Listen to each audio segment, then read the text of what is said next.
ganda ko talaga. Grabe ah.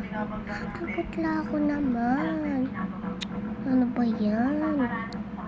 Wala akong make-up, wala akong lip tint.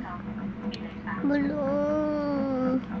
Baka hindi ako mapansin ng crush ko nito. Maglilip tint na ako, tsaka ibahin ko yun. Ano ba yun? Tsaka kumpungit. Paano ka dyan? Ang pinagsasasabi mo?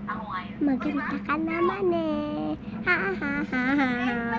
Maganda ka naman eh. Hindi mo na kailangan mag-make-up. Huwag mo nga ako dyang inuupo. Paano talaga ako matutupansin nito ng crush ko? Mag-make-up na ako dun sa kapatid. Pinakaalis na ako gusto. Baliw. Okay na. Okay na ba ito, bunso? Ang ganda ko naman, diba? Papula na yung lipstick ko. Ang ganda naman ang mata ko. At saka, maganda naman yung ibit ko. Diba, bunso? Maganda naman, diba? Oo, ate, maganda. Punta tayo sa tindahan. Nakita ko doon yung cash mo. Sigurado mapapansin ka niya dahil sobrang ganda mo. Talaga, bunso. Sige, tala. Tayo na, bunso. Sa tindahan. Ay, sa crush ko.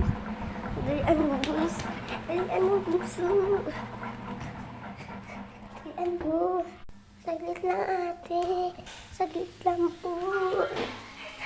Ayun, ate. Dito na tayo. Yun na yung crush mo. Wow, gusto. Ang ganda natin siya. Ayan mo.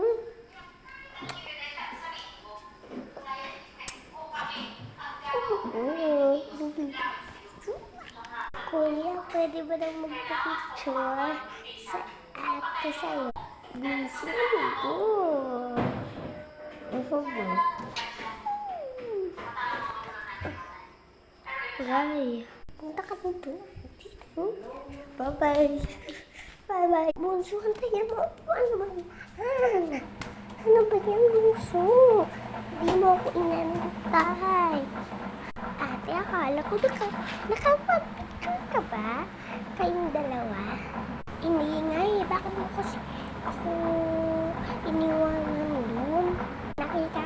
Nakita ko kasi si nanay na may dalang merienda. Kaya yun, iniwan kita doon. So, takaw mo talaga.